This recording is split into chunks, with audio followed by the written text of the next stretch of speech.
it is good, and then verse 18 says, it is good that you grasp one thing, but not let go of the other. For the one who fears God comes forth with both of them. It's a very powerful verse. It's very simple.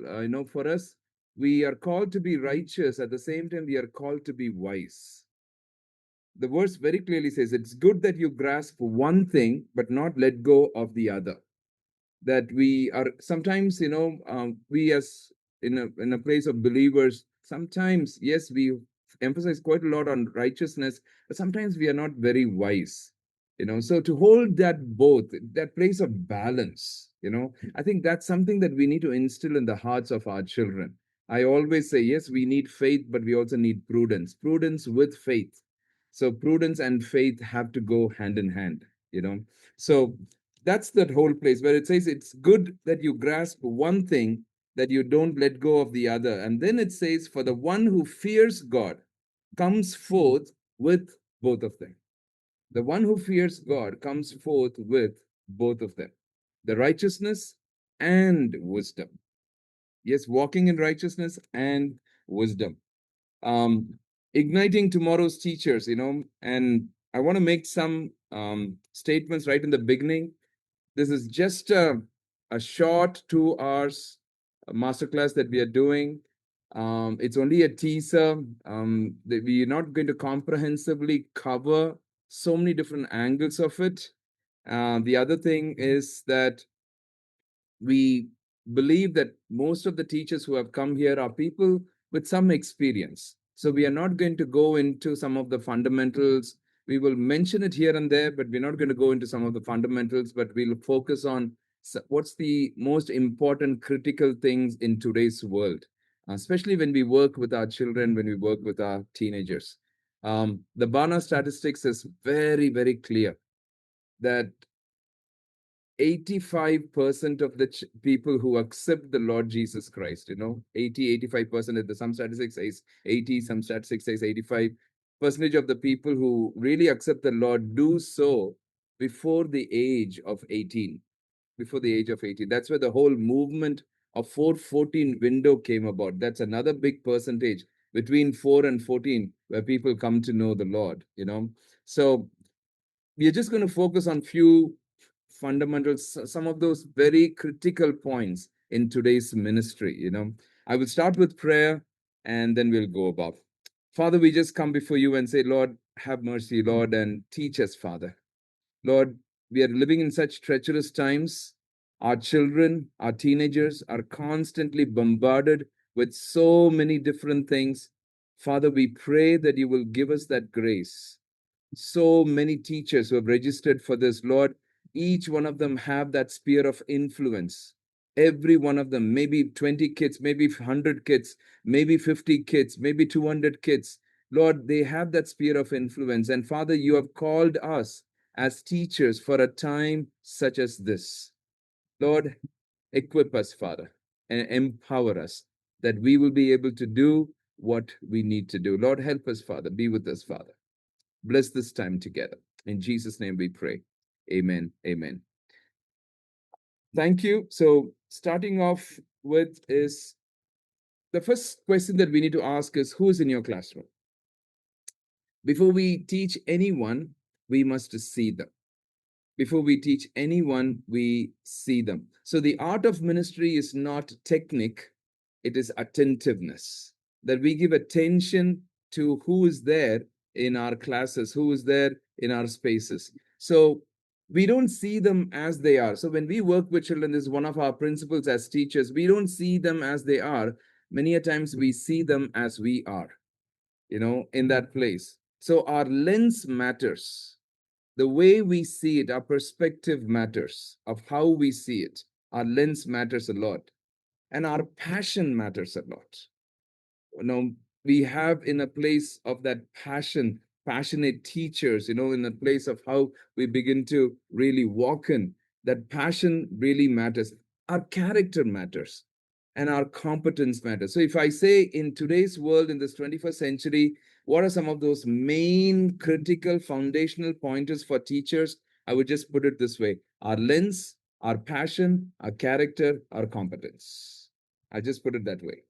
you know Sometimes, we have that passion, we have that character, we don't have the competence. Sometimes we have the competence, we have the passion, we don't have that character. Sometimes it's the character and the competence, the passion is missing, we're getting dried out, right? So the passion, the character, the competence, all of that, very important on our lens of how we begin to see it. Sometimes in my own ministry, in my own years of working with children, there was a time where I would just see the children saying, "Oh, the children are very needy kids." Yes, So if my lens was that, and I began to teach that way, then my lens began to say, "No, these children are very, very important. We have to invest in them. We really have to." Then what I started doing, my lens started forcing them into a different place where I started, putting a lot of different things inside, right?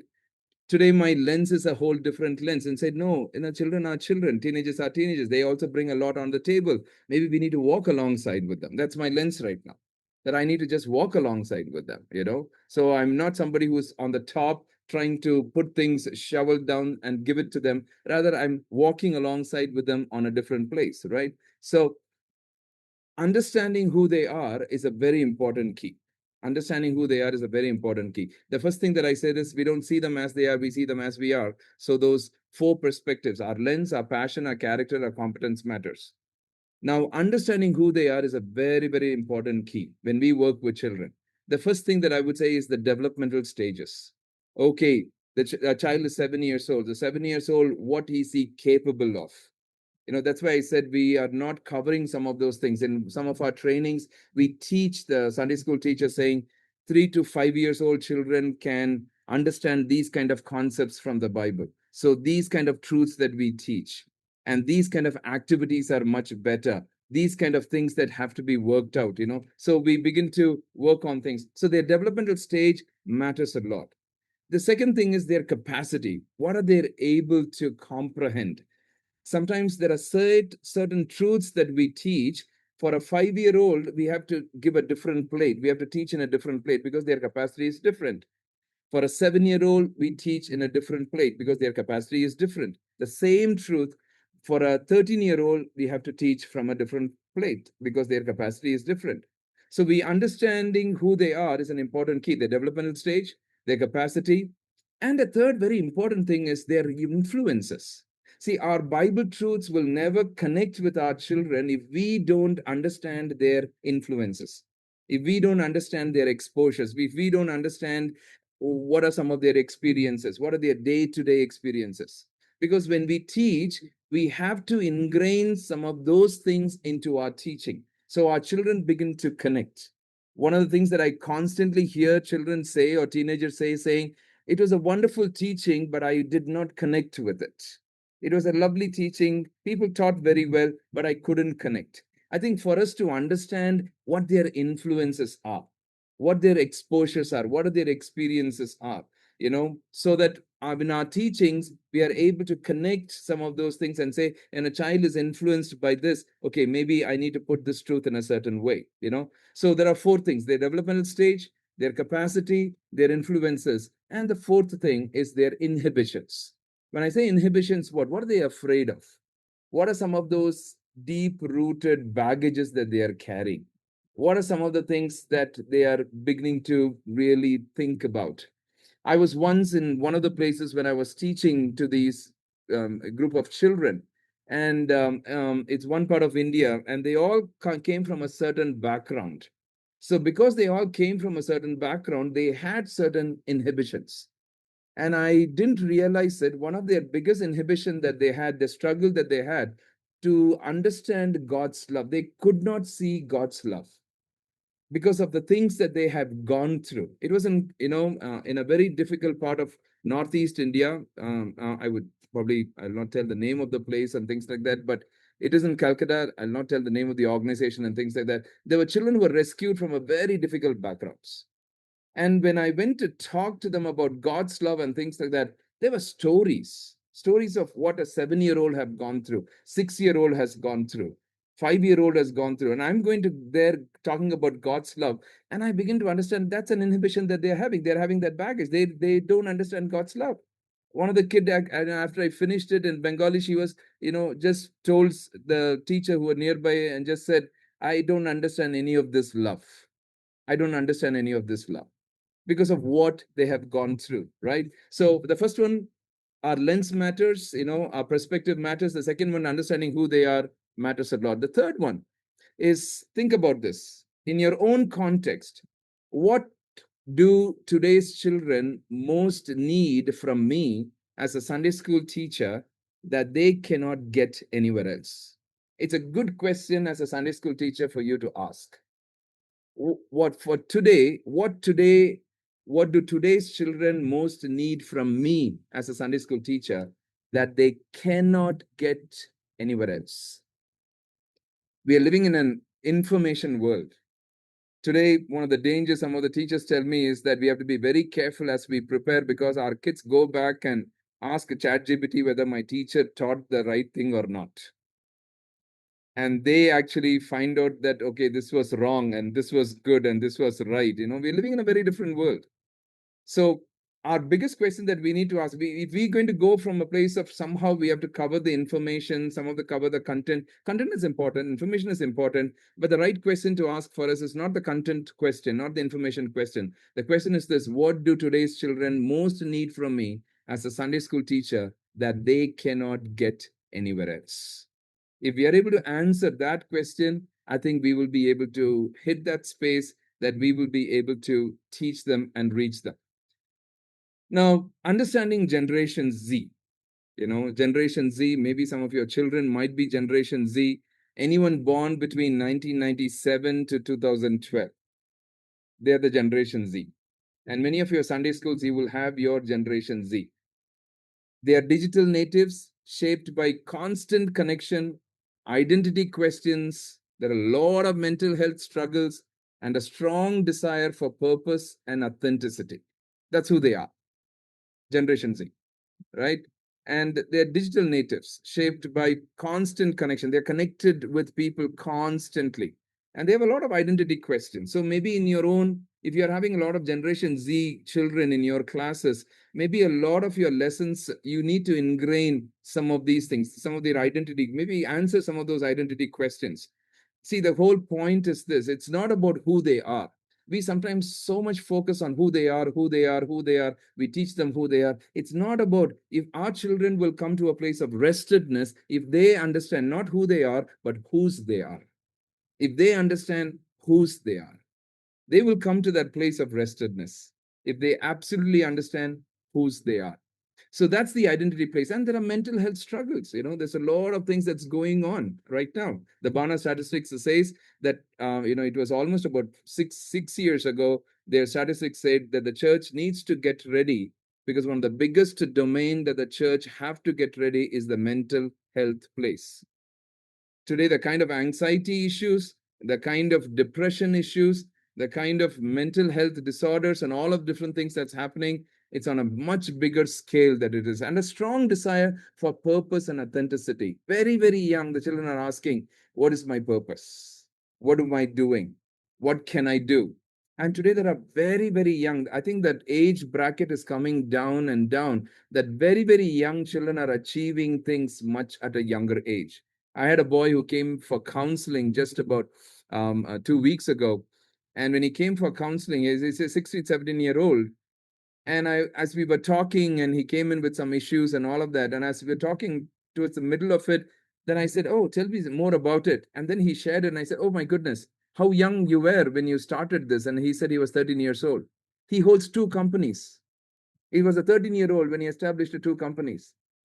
His father is one of the top guys, who's a top businessman and things that, of course, that DNA comes in and he has picked up something from there.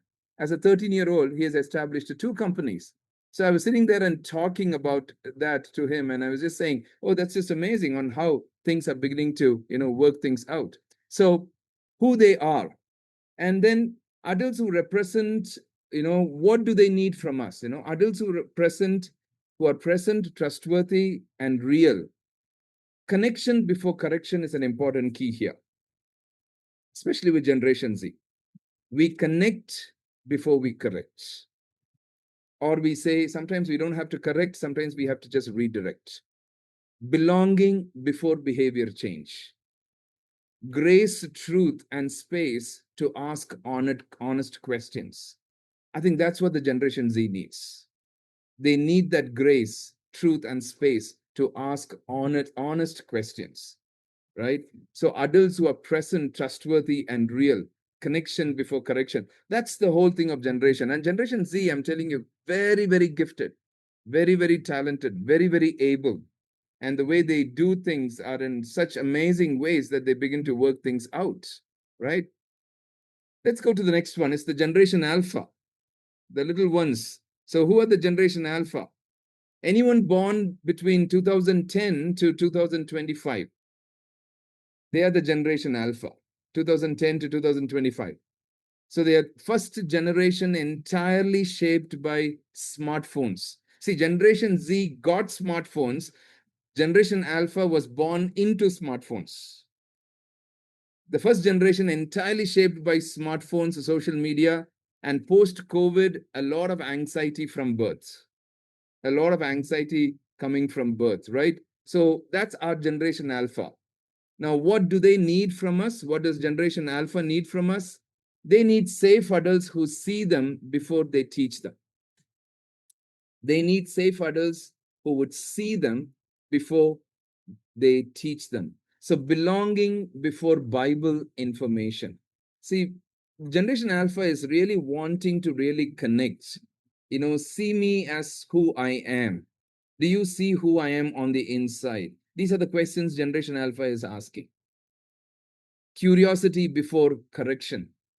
Can we become curious before we come to a place of curious to understand who they are, curious to understand and celebrate who they are, curious to understand and work out what they begin to do, how they begin to do things. So, Generation Alpha from 2010 to 2025. Now, there's another generation that's coming up. That's Generation Beta. And Generation Beta is who they are. They are from 2025 to 2039. The first generation expected to grow up with AI, automation, seamless digital physical life as normal from the beginning. I'm wondering, with the beta generation that's coming up, beta, however you call it. So the beta generation that's coming up, I think there's a lot of automation coming in. I don't know how much of can we even talk about hard work? Can we even talk about, you have to work hard, you have to do this, can we even talk about it? Because the beta generation, there's a lot of automations that are going on right now, that they are able to automate things. So what do they need from us? They need wise adults who teach discernment before dependence. I'll say that again. They need wise adults who will teach discernment before dependence, because that's one thing the beta generation is going to really in need of. Discernment. Is this the right thing? Is that the right thing? How can I discern from the fake to the reality? So, as wise adults, we teach them discernment before dependence, human connection before convenience. That we have to, what do they need from us? They're looking for human connection. They have the convenience. They can just do with one click of a button. So there's human connection before convenience, character, belonging, and boundaries in a world shaped by intelligent systems. That's what they need from us. We need to teach them character. We need to teach them belonging. We need to teach them boundaries. I was yesterday doing a whole session, a whole day's session for a church in Bangalore. And one of the things that I was telling them, I was just telling them, saying, healthy boundaries actually make our children feel safe. Healthy boundaries are good. I'm doing my PhD right now, and last week we had one of the classes that we had. I'm doing it in impact of trauma and crisis counseling and children and adolescents. That's where I'm focusing on my PhD. And one of the things that we discussed in our class is saying, today there are a lot of parents are trying to take away some of those boundaries and fences and say, we don't need boundaries anymore. We don't need rules anymore. A lot of permissive culture that's coming in. Actually, permissiveness is going to make the children insecure. It's going to make the children insecure.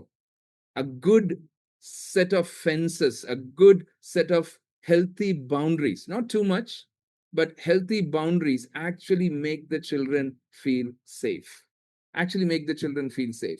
So, as wise adults who teach discernment before dependence, human connection before convenience, I think what they need from us is character, belonging, boundaries in a world shaped by intelligent systems. So that's the three generations. Now let's take a little bit of a shift. The digital world has already shaped their brains. It's already shaped their brains. Let me talk a little bit about the dopamine loops. Reels games deliver micro rewards every 3 to 8 seconds. Every 3 to 8 seconds. So a 45-minute Bible lesson without interactive breaks is neurologically taxing for Generation Alpha. It's not laziness, it's just the brain wiring. So if you're doing a Sunday school for your Alpha, or your Generation Z, you have to be in a place to understand saying a 45 minutes Bible lesson without interactive breaks is neurologically taxing. So we need to mix it up. We will talk about that a little later in the next section, and I'll give you a lot of different things in a toolbox for you to carry. We have to understand that there is a dopamine loops that are beginning to happen. 3 to 8 seconds, there's micro rewards that are going on. 3 to 8 seconds. What's the second thing that's happening, in their brain of how things working out? The identity formation. It's all about likes now. It's all about follower counts. It's all about avatar choices. Becomes their mirrors of self-worth. What avatar that we have, how many followers are following us, how many likes do we get it. A child who does not know who they are in Christ will look for identity in the algorithm. They're going to look for identity in the algorithm.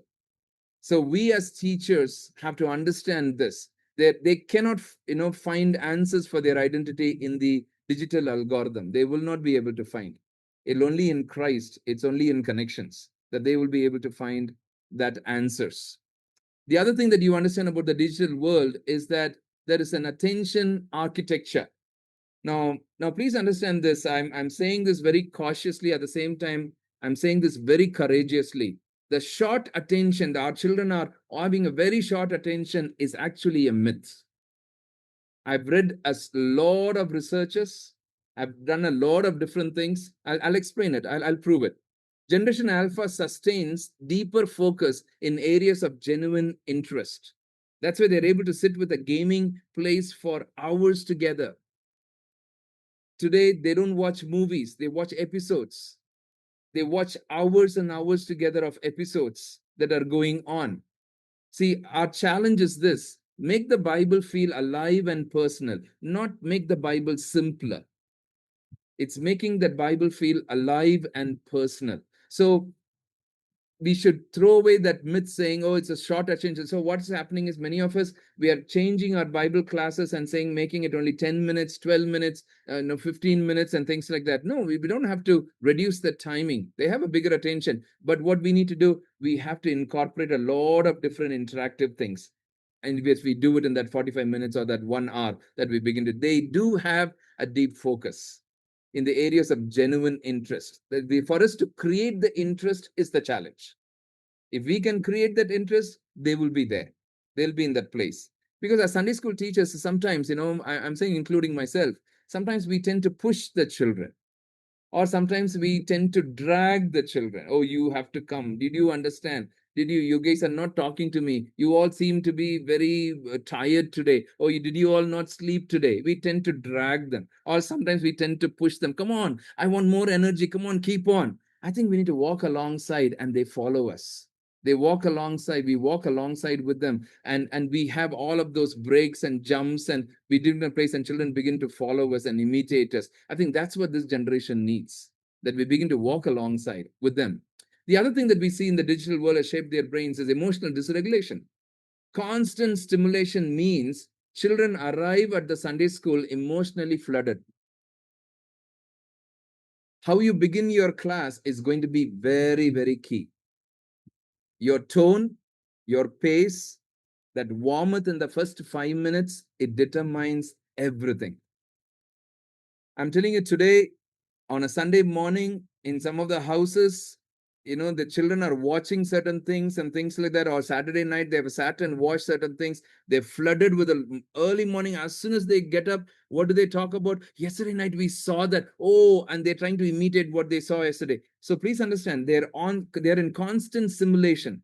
So the children are arriving to your Sunday school not empty headed. No, they're emotionally flooded. They're coming already full with certain things. So, how we begin the class, how we are going to connect with them. For that, I would always say these three places: the tone, the pace, the warmth. I think it's going to be very, very critical. What tone you're going to do it? What's the pace? What's the warmth? In how you begin to, it determines everything. Let's continue on. Let's continue on. So, in an urban Indian school context, our children navigate at least three worlds simultaneously. Three worlds they navigate. The first world is the home world, the world inside their families, in their home. So what is there happening? There's a lot of academic pressure, NEET, IIT, expectations from young ages, very high pressure. So they are flooded there in the home world. The second thing, that's a multi-faith household, tensions, interfaith relationships. I'm telling you, me being a counselor, counseling hundreds and hundreds of children, for the first time, I'm beginning to see in the last 6, 7 years that there are homes where there are two people with two different faiths raising up a child, not knowing what faith the child should be raised up in. Multi faith household, tensions, interfaith relationships that are beginning to come. That's the world that they are coming from. Your children, our children, are coming from. Working parents with limited family conversation times. Some of them are not genuinely not having time because of the work pressure. So that's the home world. That's their home world. The working parents with limited family conversation times. So the whole conversation with the children happens on their mobile phones. And so when they are going to come to Sunday school, they are longing to connect with you. They're longing to have conversations with you. Because if they're going to come from homes like that, they're going to long for that kind of a connection. Digital screens used as a primary parenting tools. That's the home world. Digital screens that we use as a primary parenting tool. With their feeding, then there is something that's been put, they're watching and they feed. Or they say, we are getting into a meeting, okay, you go and watch that, maybe that particular channel you watch, don't watch this, and you begin to, or maybe go and do that game. I'm busy getting into a meeting, so you do it. Digital screen used as a primary parenting tools right now. That's their home world. So our children right now are dealing with this. The second world that they're dealing with is the school world. So what's happening in the school world? It's a hyper competitive environment with constant comparison. A hyper competitive environment with constant comparison. That's the school world that they are in right now. Performance based, performance based identity, marks, ranks, achievements. Today, people have been pushed and said, this is what it is. This is how it is. This is how you need to do it. You can't lose it. Somebody came to me. I was in a city recently. I leave the city unnamed. A father came to me with the daughter and just said, brother, you need to really pray for my daughter. I said, tell me what happened. No, she's only scoring 95, 96, 97. Somehow she's not scoring 100. I think there is some kind of a problem with this girl that she's not hitting 100. And I looked at the father and I said, I think you need to celebrate that she's scoring 95, 96, that she has not hit 100. I think you should be very happy that she's scoring 95, 96. And I saw the one, on the side, the 13-year-old started tears falling out. Then I looked at her and I said, she is just talking. And then the father said, oh, okay, brother, okay, he said. And then I told the girl, I said, what happened? She said, uncle, they have not accepted me. It's constantly I'm being told and saying why you're not able to cross 95, 96. You should hit 100. Why it is that you're not able to cross? We do understand that it's a competitive world, but the pressure that our children are going through, peer pressure, judgment, and social media comparison is real in the school world. Peer pressure, judgment, and social media comparisons. I had to deal with one case some months ago where this boy What's his problem? Why he came for counseling? His parents brought him for counseling because he started putting about 72 selfies every day on social media. Every day he was putting 72 selfies. So the whole problem was why he was putting certain selfies and things like that. We begin to talk, we joked and things like that. But in the last, the issue was I hate myself. I don't even accept myself. So I tried to put certain things so at least people would like it. But I see my friends, they put something, they don't even put so many, but they liking their post much faster than my post. Why it's happening? See that world of comparisons, peer pressure, judgment, social media comparison. That's the school world. Very little space for questions of meaning or faith. Today, in a school context, they cannot talk about meaning or faith.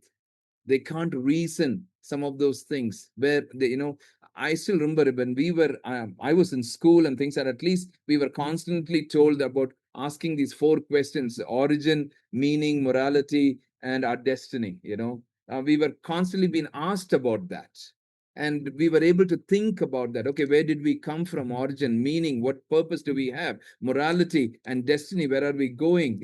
So we were constantly told, but now the children are so caught up, very little space for questions of meaning, of faith. So that's the school world. That's the school world that they are in. The other thing that we begin to see is the faith world. The faith world is Sunday school is just maybe 1 to 2 hours a week versus 8+ hours of screen time. 8+ hours of screen time. In the faith world, the church can feel like performance rather than safe belonging sometimes. Right? I'm not saying everywhere it is like that. No, sometimes the children can feel like that, right? Questions children dare not ask, truths they have not heard. Today I spent a lot of time, I had to do something, and I spent a lot of time understanding how to answer some of the questions for some of the teenagers from the LGBT community, and how they start asking some of those questions and things like that. So one of the girl who is been sending me a message and asking questions, and she's asking a lot of very serious questions. A pastor's daughter, questioning herself of her identity, you know, getting into the LGBT place. So for me, the thing that I had to tell her is I did listen to all that she was sharing, and she was her reasoning and all of that. But then I just said, hey, sweetheart, you're asking me questions from chapter 8. But before I answer you questions from chapter 8, I want to know from chapter 1 to 7 what happened in your life. Because suddenly I cannot answer you questions from chapter 8, because there is something has happened from chapter 1 to chapter 7, and I would like to know what's happened from chapter 1 to 7 before I start answering questions from chapter 8. See, that's the place where we begin to understand what's the meaning behind behavior, why the children are in a certain place, on how they are working things out, right? In the faith world, I'm telling this very strongly. You, as Sunday school teachers, you may be the only consistent faith voice in their whole week. You may be their only consistent faith voice because they don't have any other faith voice. I tell all the teachers, who are in the place of teaching children today, and I'm telling that very boldly, that verse, voice of the one crying in the wilderness, this is the way, walk in it. I think today, every teachers, every one of you, I'm telling you, I'm so wanting to salute you guys, because you guys are that voice in the life of those children, in the life of those teenagers, the voice of the one crying in the wilderness. This is the way, walk in it. Because we are living in a wilderness time. We are living at a time where there are no other place where the children find any answers for their faith. So you should never stop that voice in whatever ways. Even as Sunday school teachers, I would just encourage you. I don't know how good you are with your, online things and in YouTube and things like that. Even on WhatsApp, if you're able to put down a reel of something that you share, or something every Monday or every Sunday evening or Saturday evening, you need to start putting up. You need to flood up. You need to flood things. You may not be a speaker. That's okay. You may not be a great place. No, all that the world needs right now is a voice, a consistent voice that comes out. Maybe in your own languages. I don't know. but the children need to hear. Maybe you have a sphere of influence. Your own children might start following some of the posts that you're posting, maybe a WhatsApp status that you're putting up, maybe something that you're putting up, in a place. The children begin to really watch in. Let's move forward. Now, I want to take you into a thinking lab. There's always meaning behind behavior. There's something that I want you, when you see some behaviors in the life of the children, please understand this. The first thing that I want you to do right now, take a few minutes and say, write the name of one child in your class who confuses, frustrates, and worries you.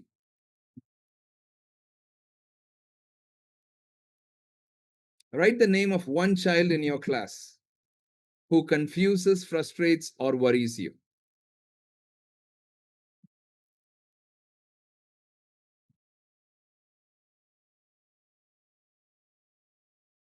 Some of you are saying, I don't even have to write down. I immediately know exactly who it is.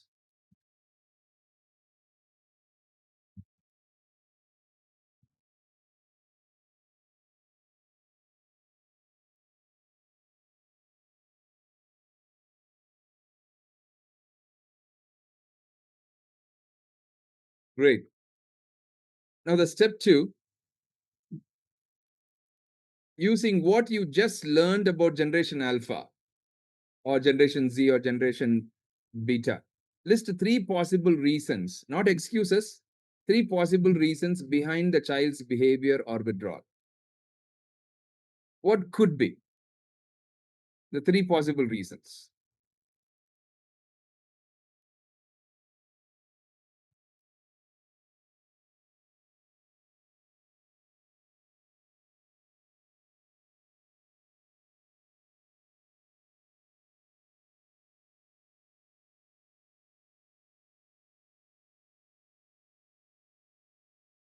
Three possible reasons, not excuses, possible reasons behind the child's behavior or withdrawal.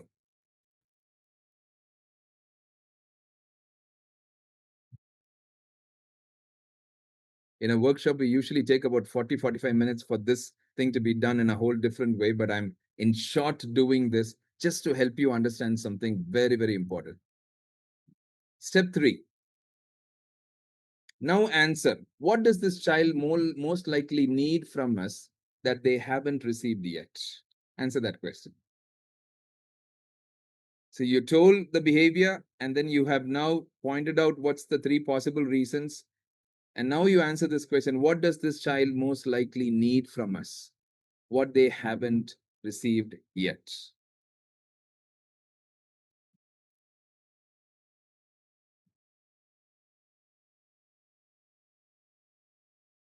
So in the chat, if you're able to, you can just type in the chat of what are some of your answers. You don't have to write the first two answers, but at least for the step 3, what does the child most likely need from us?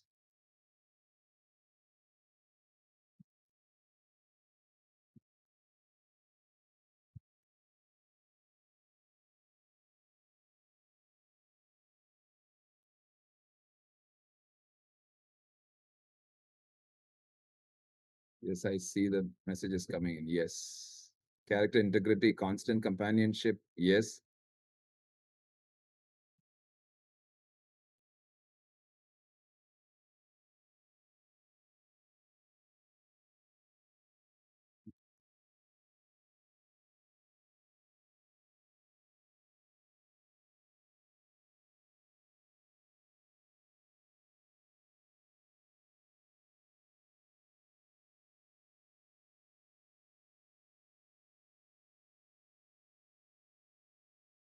Great, great. Now, what is trauma informed ministry? I want to just focus that a little bit. What is that trauma informed ministry? How is that working about? How does it talk about? I'm going to ask my wife Manju to come and speak. Just give us a minute as we change. Good evening, everybody. So sorry. As soon as I said good evening, boom, it went off. Because it's very, very important topic. What we are seeing right now is what is trauma informed ministry.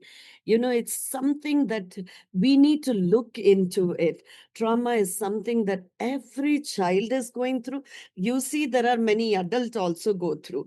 But then when we have to do Sunday school, and you want to make it effective, your Sunday school, we need to be aware of it. Many children carry invisible wounds. You don't see outside. They come into the classroom. Trauma informed ministry is not just clinical, it is just that we show Christ likeness. Okay. And what it is recognizing, just being aware that many children carry hidden wound into your classroom. They have come with something.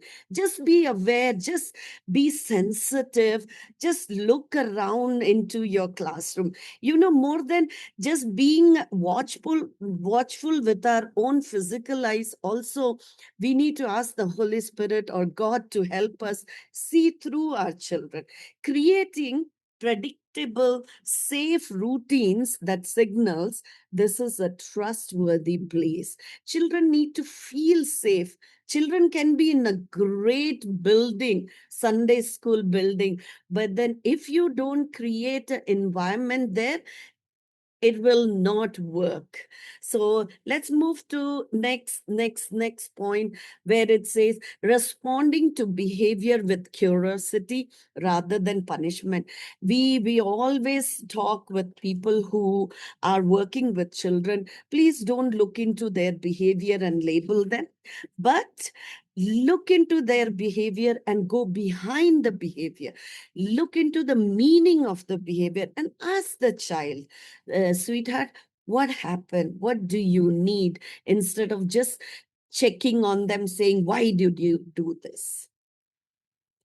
Understanding also the coping mechanism. We have seen this, that always their children have this coping mechanism. They fight, or they flight, or they freeze, they fake in front of you. And otherwise, what they do is friend. This was something for me, revelation, that children, to avoid the bully, they get into the group of the bully friend, and they become friend, and they try to do things which is unwanted, which is unnecessary. Partnering with parents and pastor when deeper help is needed in your classroom. Sunday school children, if you see them through, you see that there is a need. Some children are struggling.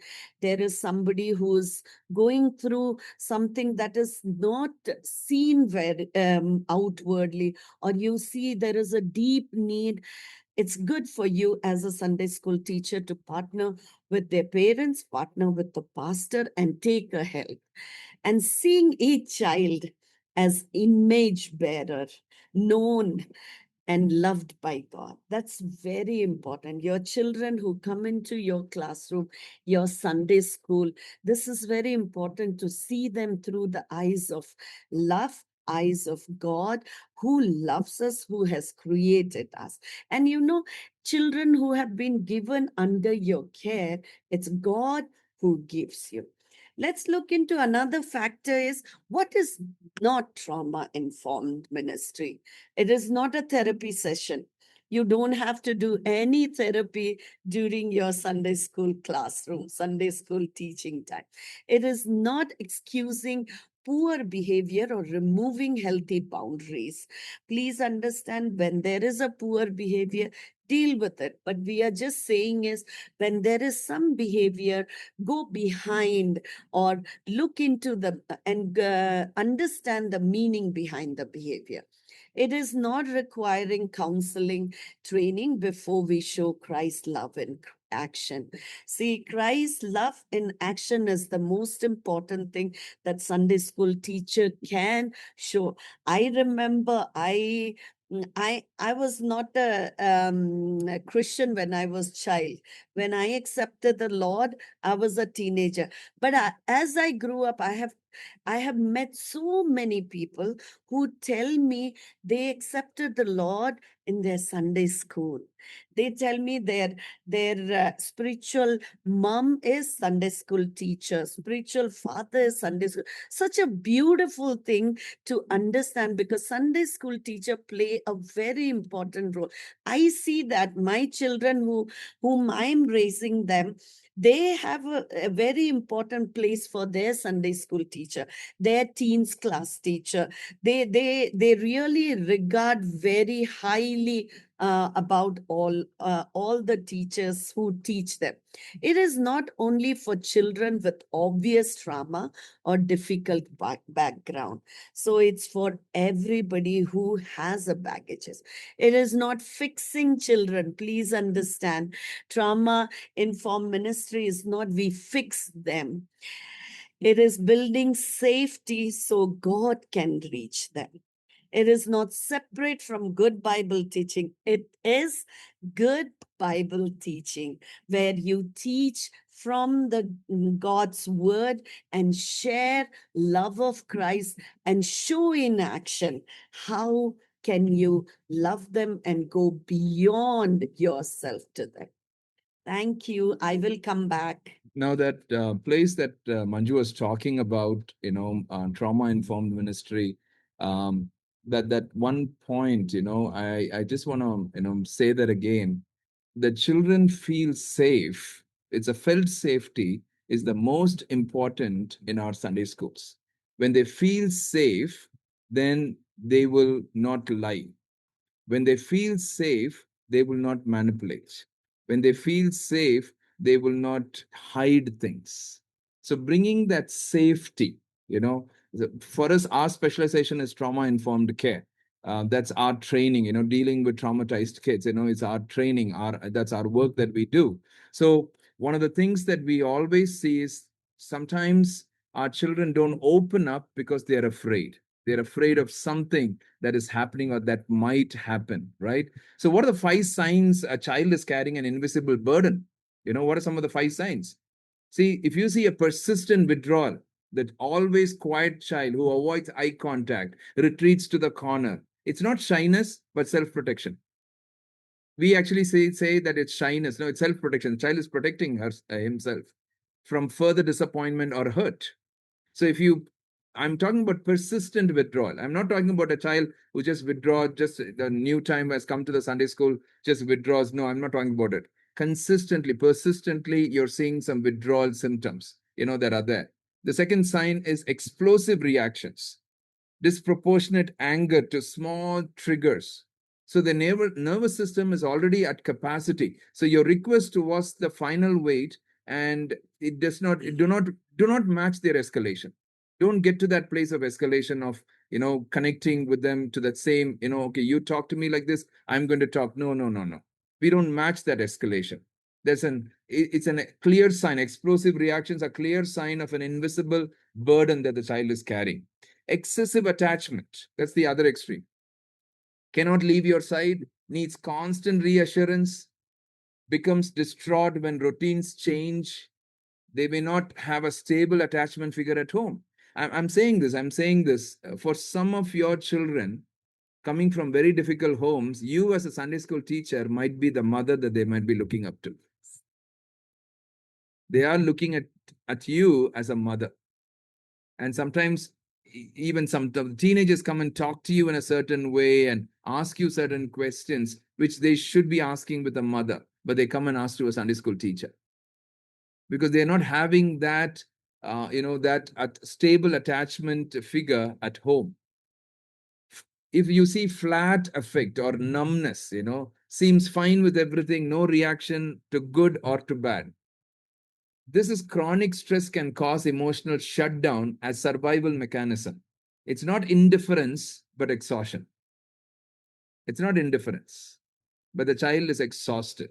It's exhaustion, in a place of what happened. The fifth sign is regressive behavior. Now, what's regressive behavior? The older children acting much like younger children.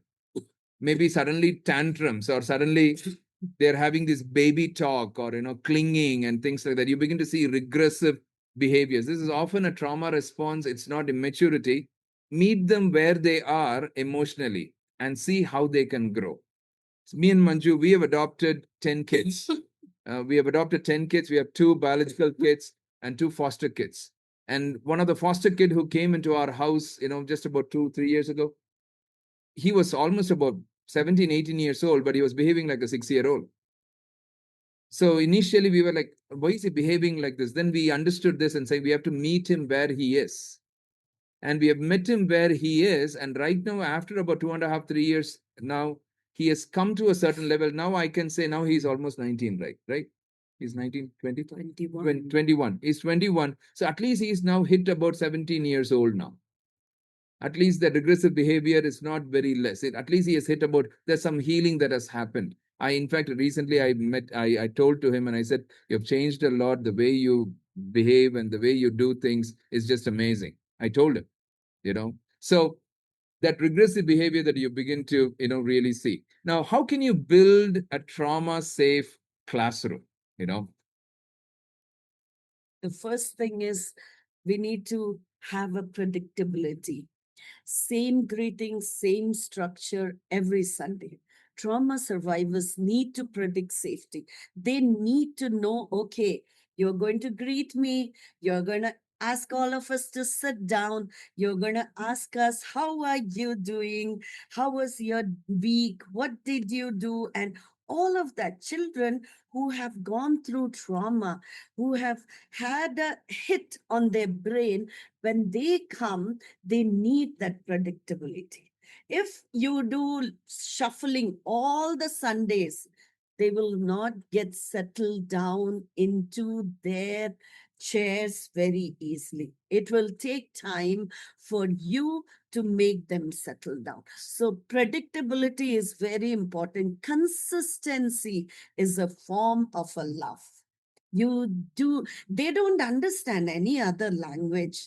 Their language to feel loved is they need to be, there has to be consistency.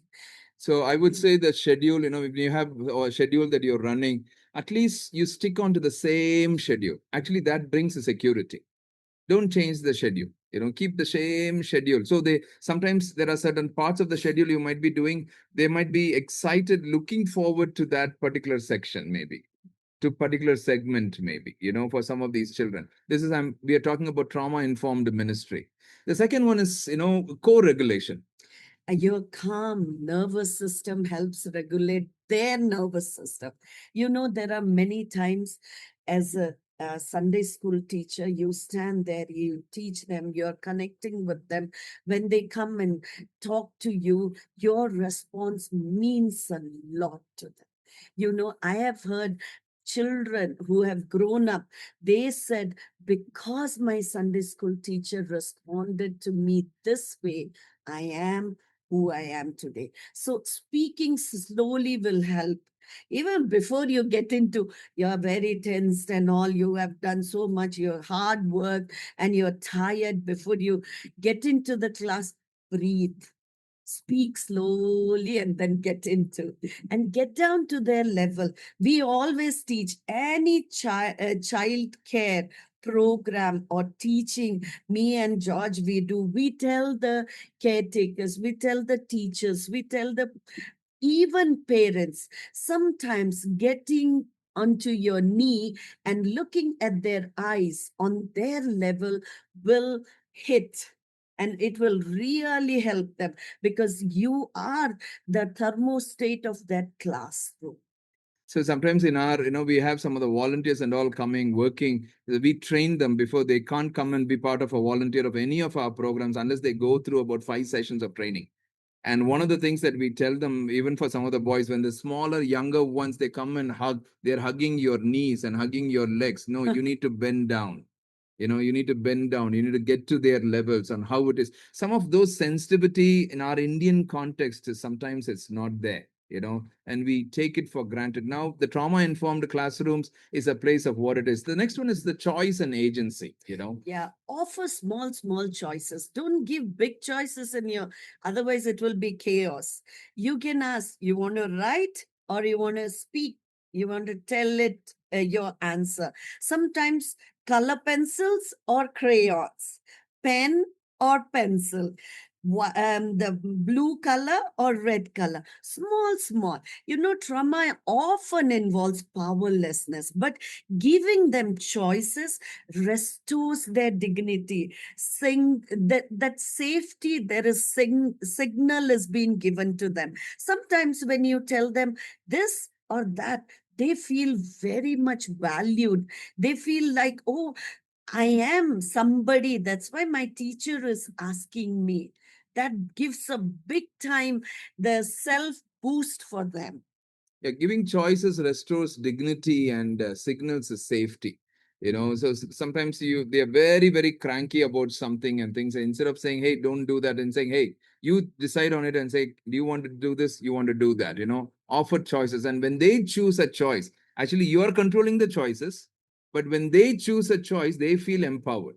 They like, "I chose the choice," but you are giving them the choices. We have used with our children several times when they were very young. They would just say, "We want to go, we want to go and play," and things like that. So many times examination times and things like that, we just say, "Okay, do you want to play for 10 minutes today and go for studies, or do you don't want to play today and tomorrow you can play for half an hour? What's your choice?" And the choice is controlled by us. At the end of the day, we want them to study today. That's the point for us. They have to study today, so we give them a choice, in a place of what it is. The next one is a very important one, is safe touch. Yeah. Model appropriate safe connection with the hi-fi, shoulder taps. Now so many things have come into the world that young people like to do, but always remember, never force a hug. But I know there are children who come to Sunday school, they come like this because they want their teacher's hug. And there are some children who have come who don't want hug, or who don't like. It's good for us as a Sunday school teacher or as a adult to ask permission. So it had, would you like to have a hug? And then you see if the child says yes or no. Always ask before physical contact with any child, because that will give them the assurance, okay, I am not forced, I am not abused in this classroom. If the children have come from the background of abuse or have been pushed in their homes, there in your classroom, they will feel very safe when you ask. The next one is the sacred knowledge. Replace "you are in trouble" with "let's figure this out." Okay. Replace saying "don't cry, don't cry, don't cry." Replace it with "it's okay to feel like that. No, let's talk about it." So the language shapes the safety faster than any program. So you change some of your languages. They behave very wrongly and they say, "You're in trouble." No, no, no. "Hey, I know you're very upset. Let's figure this out. Let's figure this out together. Don't worry about it." So you try to change that kind of a language. The last one is the disclosure protocol. Know your church's safeguarding protocol. If a child discloses harm, listen. Do not investigate. And do not promise secrecy. Report through the right channels, again with care and sensitivity, so that it doesn't become a gossip point. They've trusted you and they have shared. Yeah. I know a story of a girl who shared her secret to a teacher, and teacher, after hearing, realized this matter cannot be handled by herself. She had to go and tell to the pastor, and it blew. This girl, after that, she had a hard time in trusting anybody. That's why we are saying, do not promise secrecy. You tell the child, you are welcome to share. I am a safe person. But if things cannot be handled by me, I will definitely have to take it further where you can get safety. You can be taken care. You can be protected. So careful how you handle your classroom in regard to trauma safety. One of the things that I always have done in my counselings is that when I'm in a school and the child comes and shares something very, very, it's a criminal kind of a thing that has happened, which has to be reported, most of the time I empower the children saying, why don't you go and share? Why don't you go and share it? I'll be there. I'll back you up. You go and share it.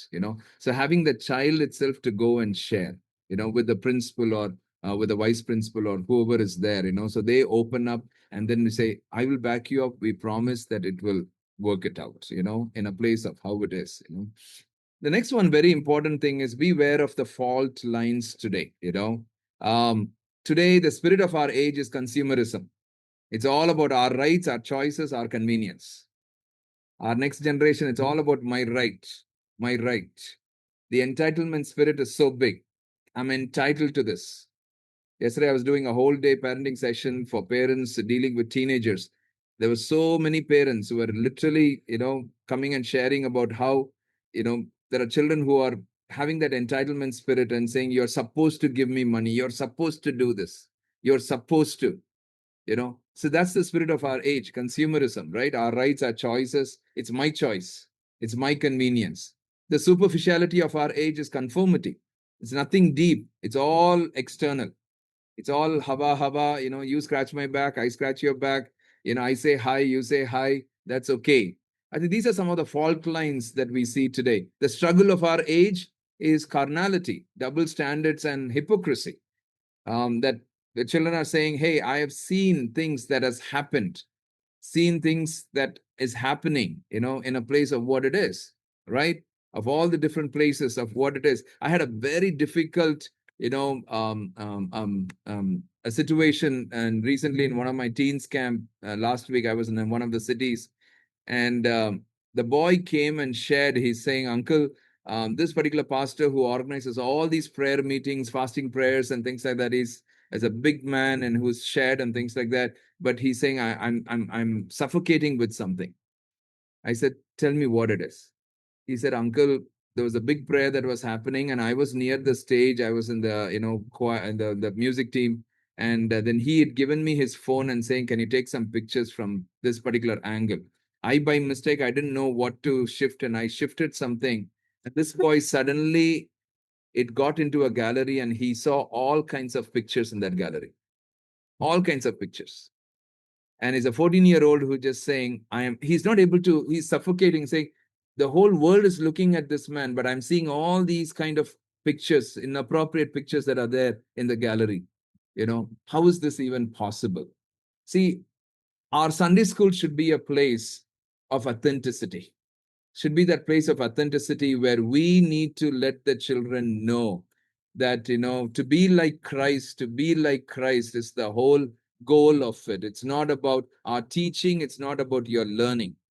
It's how we bear fruits, and not just bear fruits, fruits that will last. Bear fruits that will last. The last one I would say is the stress of our age, compulsiveness. There's a compulsively busy creating fault lines. Now, today, everybody is busy. Nobody is having the time. Nobody's having any time for anything. That's the fault lines. Now, I want to give you a stretch break, a breathing break. Pray for a child on your heart. We'll take about, I've written 5 minutes, maybe take 5 to 7 minutes, and then we will start again. It's a small 5 minutes stretch break. I think you're all the favored ones, I think. There's some issue with the Zoom. So over 130 people could not join because of some glitch in the Zoom. So they couldn't join, but they are now streaming it on Google Meet. And you will get the live video of this whole session. You will get the video of it. So, yeah. Technology is, we have always recorded and we have done it, but we wanted to have that personal touch. We didn't want to just record and do it. We wanted to do it live, and that's why we did live. God's favor, yeah. That's it. The second part of it, I'm going to focus on something very critical. That's interactive teaching and parent partnerships.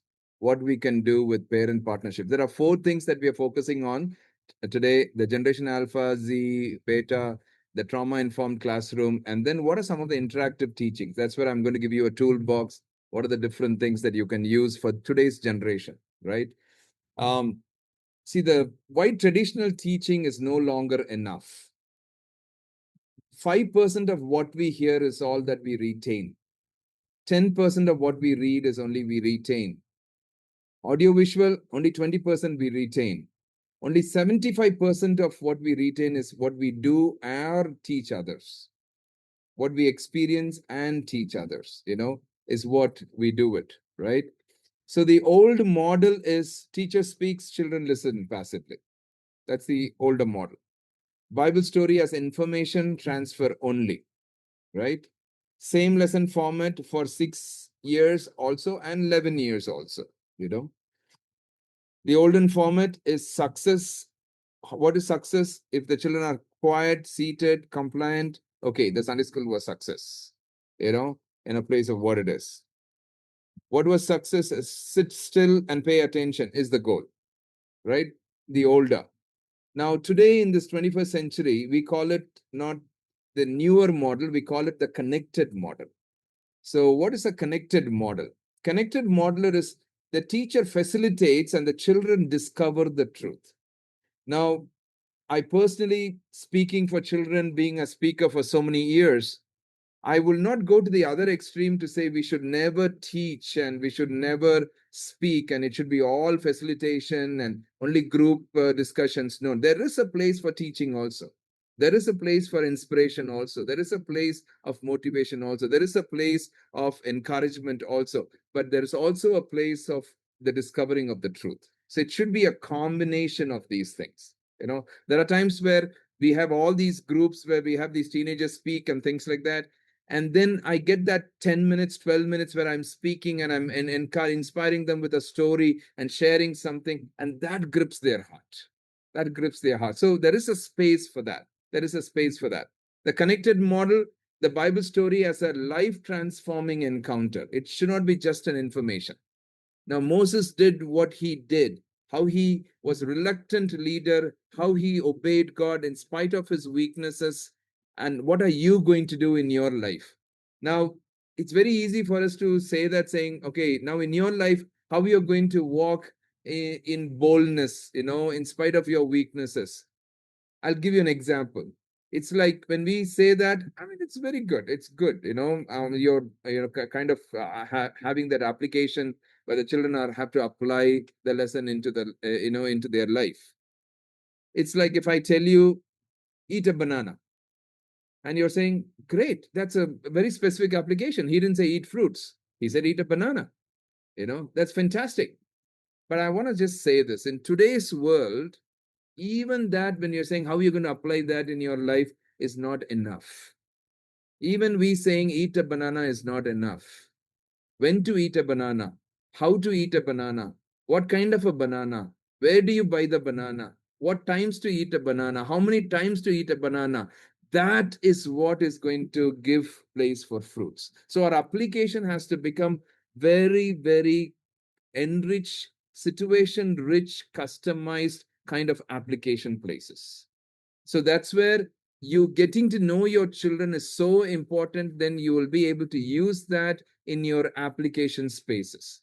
Not just saying, okay, you have to do this, you have to do that. You're able to that's a connected model. We're very specific in our application spaces. Now, differentiated engagements by learning styles. See, I'm telling you, all the children don't learn by the same learning styles. There are so many different learning styles are there. So maybe for some of the children, you may have to do some activities in your classes, and that's how they learn. For some of the children, maybe music you can use. Maybe some of the children, maybe they draw something. Or some of the children, maybe they just sit and listen. Maybe that's how they learn. Some of the children maybe write. Some of the children maybe asking questions. So see, again, it's so customized, right? Your own Sunday school, you need to know who your children are and how you can, so that's why I started up with that one statement right in the beginning. Knowing who your children are is a very important key. If you're starting a Sunday school, June is going to be starting of another academic year. This whole Sunday school is going to start. The children are going to come back. If there's something that we're going to start, the first thing that I would say is get to know your children. Get to know their backgrounds. Get to know their influences. Get to know their experiences. Get to know their exposures. Now, what is success in a connected model? Children asking questions and living it out, the answers. That's the connected model. That's success. Children not asking questions and living out the answers. When the answers are given, they're living out the answers, they're applying it in their own lives. So, how does this change how I live this week? That's a question that they ask. How does it change? How does this change how I live this week?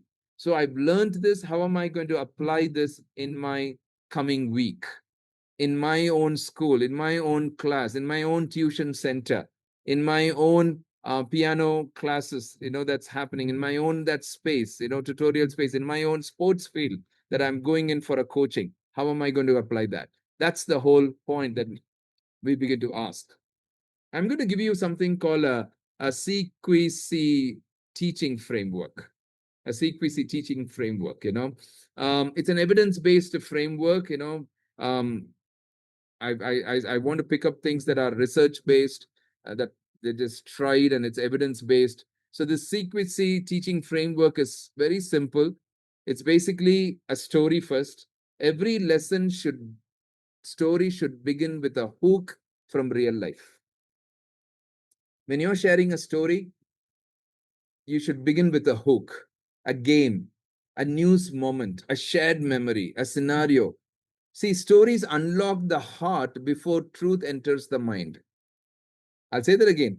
Stories unlock the heart before truth enters the mind. So the next generation needs to be drawn in before they can receive. So for drawing in your story, your class lesson that you're going to start, you need to start with a hook. You really need to start with a hook. If I was in today's world and if I'm doing a lesson, I will just say, I was just watching this whole war that's going on right now, and this is what I read. I'll start with a hook, and what had happened. I would start with a hook, get that excitement in something that's very relevant, something that the children can connect with. Now, it's with teenagers, I can do this. For the younger children, maybe something else that they are connecting with, in that place of what it is. So, what story will hook their attention today is a question that you need to ask on a Sunday morning. Not on a Sunday morning, sorry. Your preparations have to happen on Thursdays and Fridays and Saturdays. So what story will hook their attention today is a question that you begin to ask. The second one is an experience, the CQC teaching framework, an activity, object lesson, or creative engagement that lets the child feel the lesson before they understand it analytically. So something that they can feel. They actually feel the lesson before they understand it analytically. So hands, eyes, bodies, not just ears. This is where next generation gets reached very deeply. So you craft your lessons.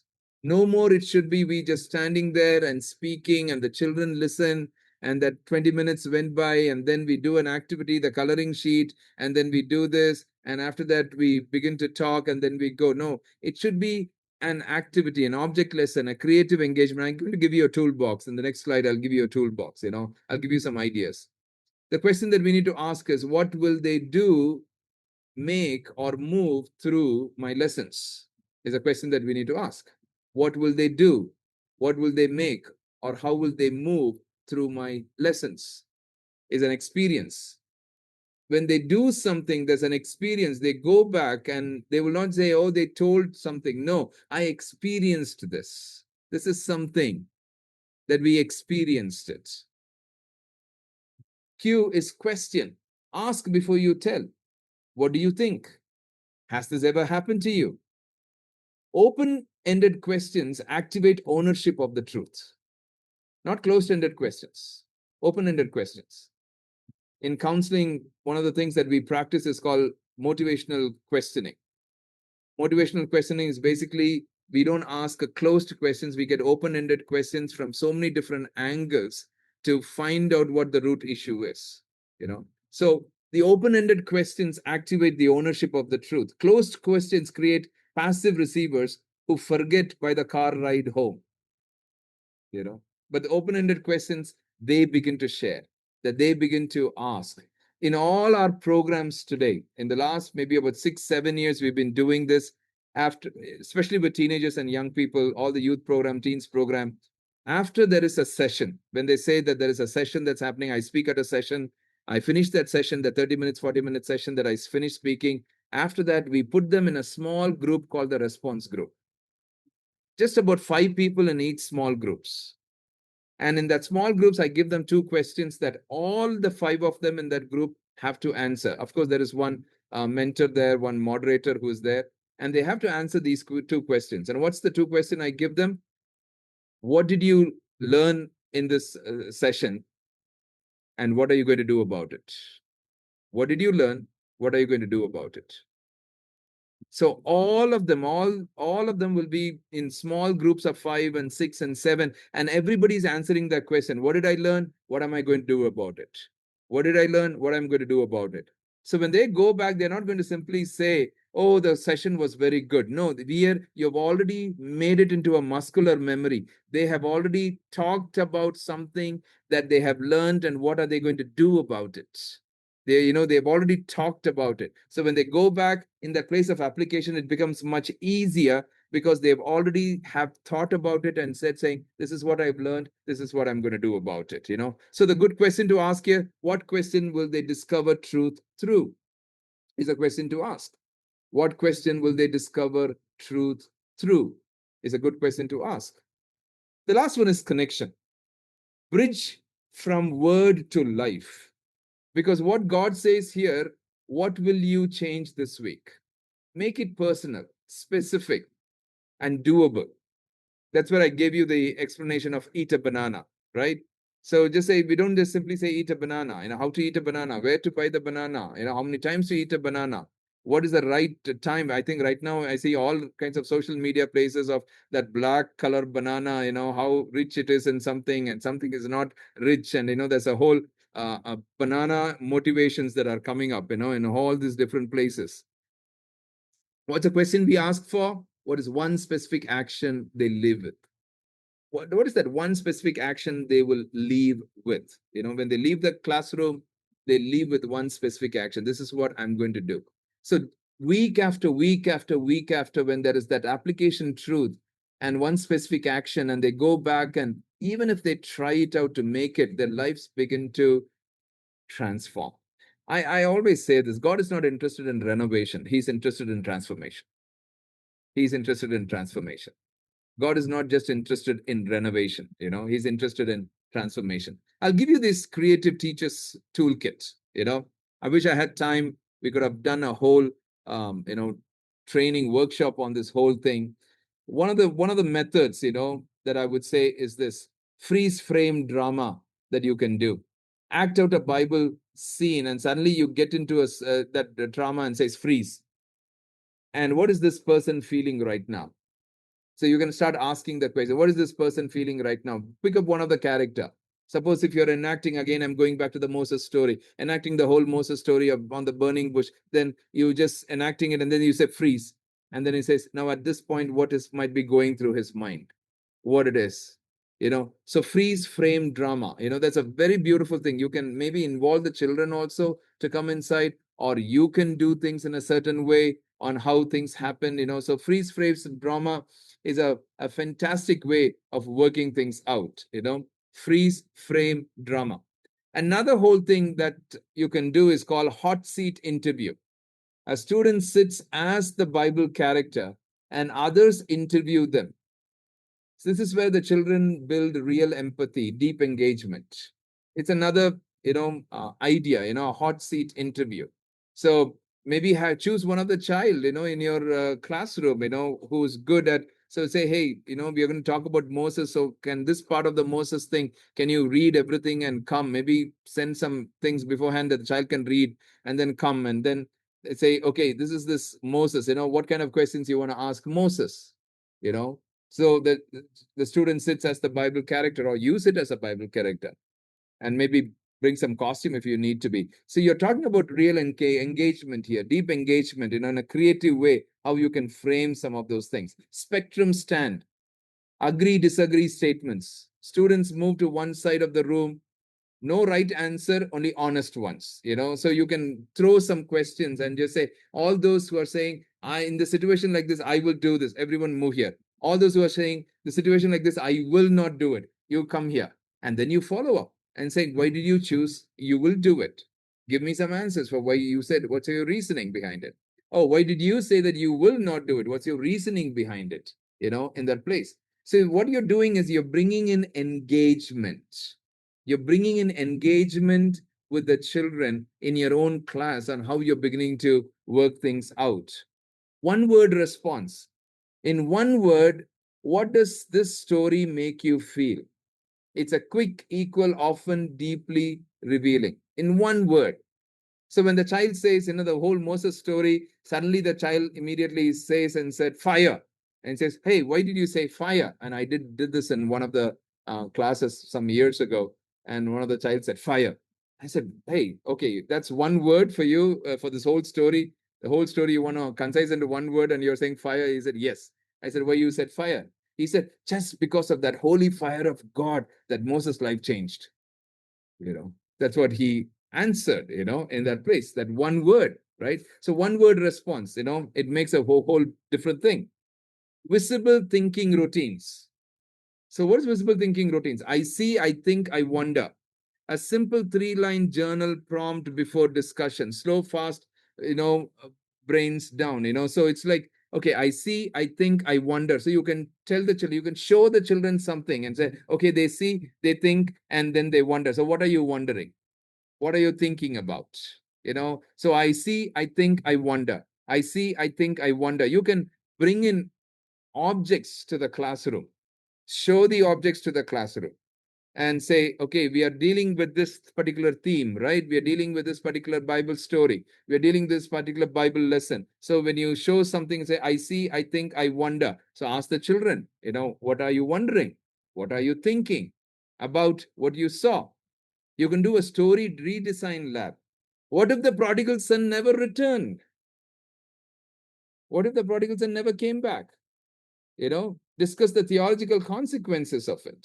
There's a little bit more of older kids, maybe 9, 10, 11, 12 years old, where you can begin to, see, just think about it. That's a story, yes, but think about, if there is, what might be the theological consequences of what it is, how it might have not happened, or, things like that. See, I always would say this: we're not allowed, we should not, change anything from the word. The word of God is absolutely true, but holy imagination, is okay, in some extent, in a place. We can't take it to any extremes. We have to be very careful. The line is very thin, but we have to be in a place of how we can engage. For example, if I'm going to do something like this, what if the prodigal son never returned and the children come with all these questions and things like that? I would always get back to the story of saying what God had meant on prodigal son coming back, the father's love. I will emphasize on that and I will finish it. I will not leave it with their own observations and conclusions. No, I will not leave it at that place. So the story redesign lab is a beautiful thinking place, especially for the 9, 10, 11, 12-year-olds. They're all these thinkers, inquisitive thinkers. They were beginning to shoot out, these gabby girls and, these boys who just keep gabbing and saying things, right? There's something called a mission card. End every lesson with a specific mission for the week, a concrete personal action tied to the truths. So the mission impossible for you this week, is this: can you, at every time when your friend tries to tease you and tries to say certain things to put you down, can you be patient? And when you're going to be patient, how you're going to respond? Maybe that's the thing. Come up with a mission card, something that they can remember, say, this is my mission for this week. This is what I need to do. I don't know your context and things. I'm just giving an example. You can do something called prayer journaling, drawing, coloring, or writing prayers. For visual and kinesthetic learners, this is transformative, that they begin to draw, color, and write prayers, instead of just, so a praying journal, what are you beginning to, pray for? And they're putting all different diagrams and things like that, and putting a prayer journal that this is what I'm praying for. And some of the children really enjoy doing some of those things because they are kinesthetic learners, right? They love drawing in a place of how it is. I'll tell you a story. During COVID, I had to counsel a very difficult case. A 7-year-old, um, um, a 7-year-old girl lost the father. She shut down, and so they did a Zoom call with me, and I had my puppet. So I'm a ventriloquist, so I brought my puppet, and I began to talk. And the moment I came with the puppet, and she got so excited, 7-year-old, she got very excited, because the mother said she may not even open up and connect and things. I said, no, it's okay. Let's just have some fun. So I brought the puppet, and then she started connecting. And then what she did was she immediately went inside the room and brought her coloring sheet to show my puppet and said, hey, this is what I drew today. This is what I drew. So the puppet immediately said, oh, this is just so nice. Do you have other coloring things? She said, yes. And she's basically a person who draws a lot. So she went and brought all her different drawings, and she started saying, this is this book, and this is this book, and this is this color that I use, this color that I use. So she started sharing. And then I slowly took the puppet out, and I had a wonderful idea. I think God gave an idea, because we were trying to help this child come out of shutdown. Then I immediately said, hey, you're just amazing. You seem to be a fantastic person who draws. Can you draw these things for me and let mama take a picture and send it to me? Can you draw joy for me? And she drew joy. Can you draw anger for me? She drew anger. Can you draw happiness for me? She drew happiness. Can you draw loneliness for me? She drew loneliness. So I gave her different things to draw.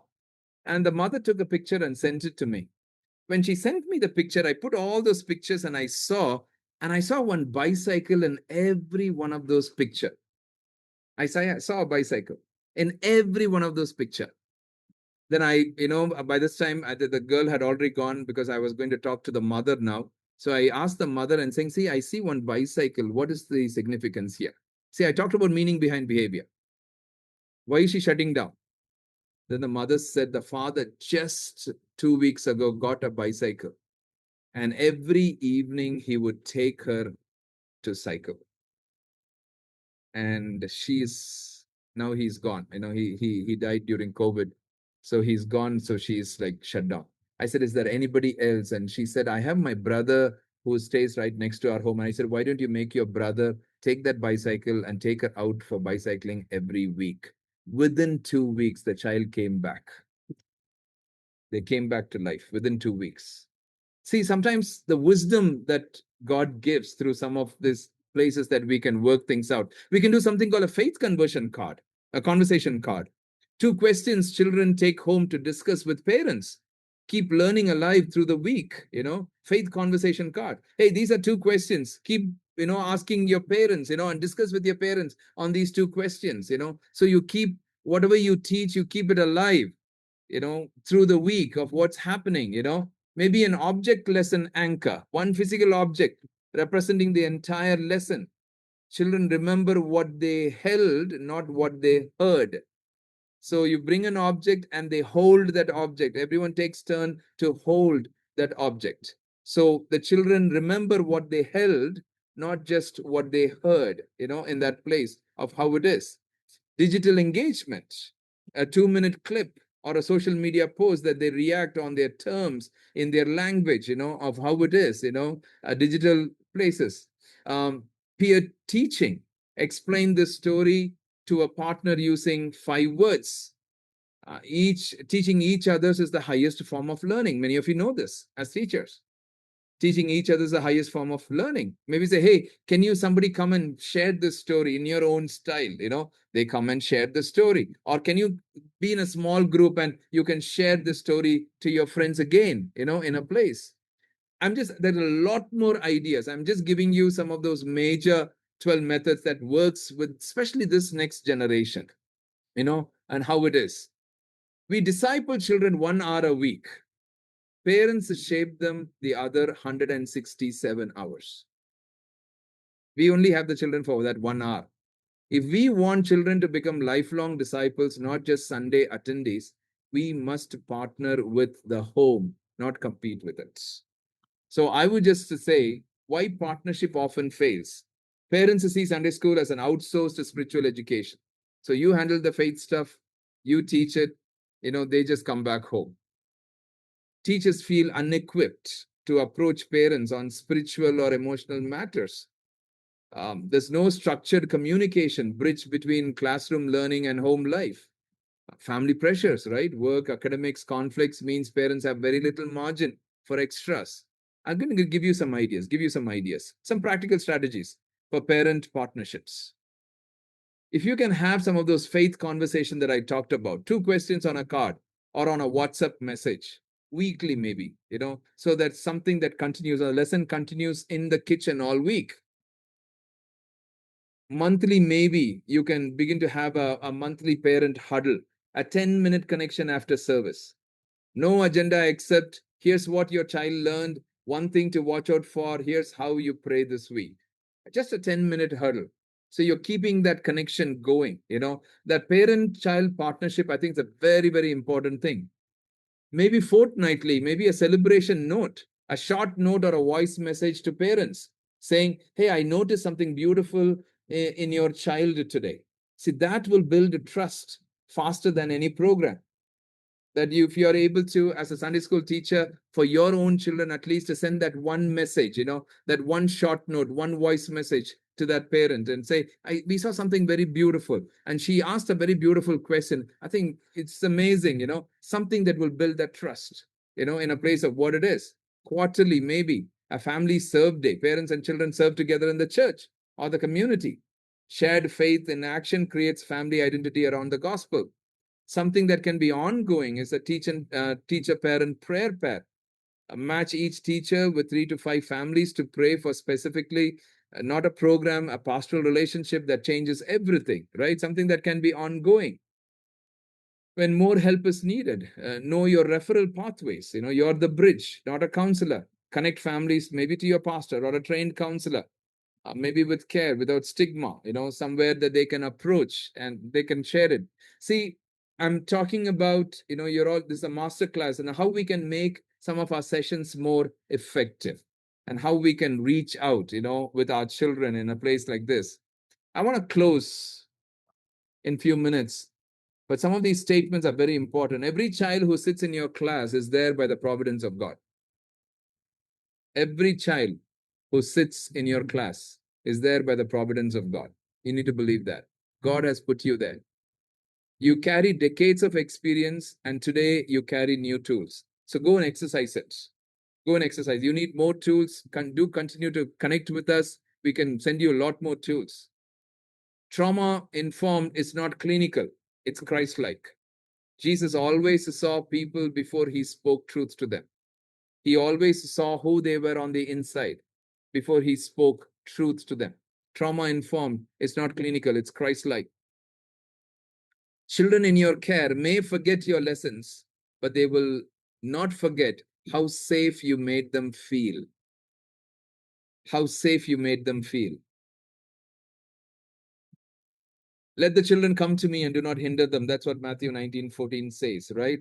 In a place of how we begin to walk. To continue your journey, I will recommend some of these books for you to read. Take a screenshot or do something. Body Keeps the Score by Basil van der Kolk is a foundational trauma science, how trauma is stored in the body and what healing actually looks like. It's just an amazing book. Another book that I would give you is Trauma and Grace, Theological and Pastoral Integration of Trauma into Faith Ministry is another essential reading you can read. Trauma and Grace. If you need a guide, this is Trauma Informed Care in Schools called SAMHSA, SAMHSA. It's a beautiful website. There's lots of things free that you can download there. Trauma Informed Care in Schools. Practical principles directly applicable to any education and ministry setting or including Sunday schools.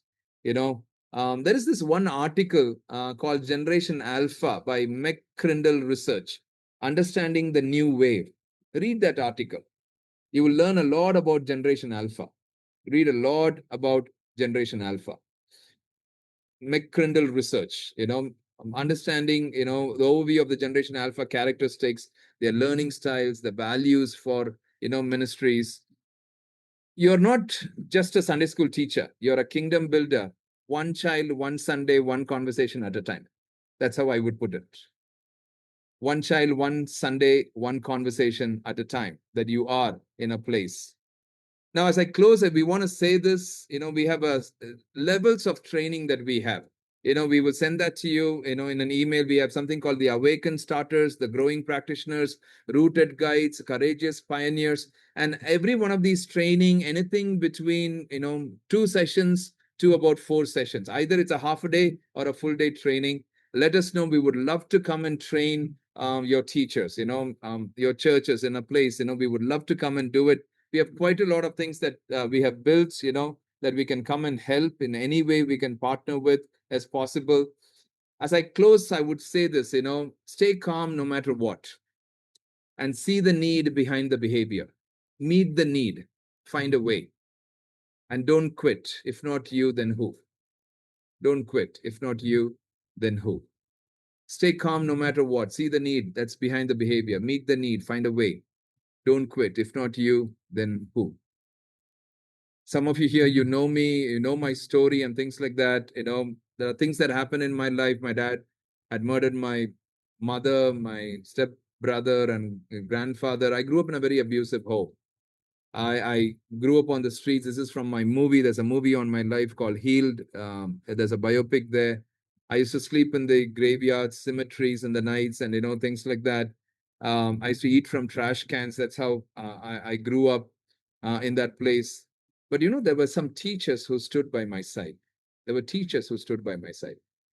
I'll tell you 3 stories about. I have several stories, but 3 stories. There's one teacher in the small village school that I'm studying. They gave me free food in the afternoon. That's the kind of a school that I was studying.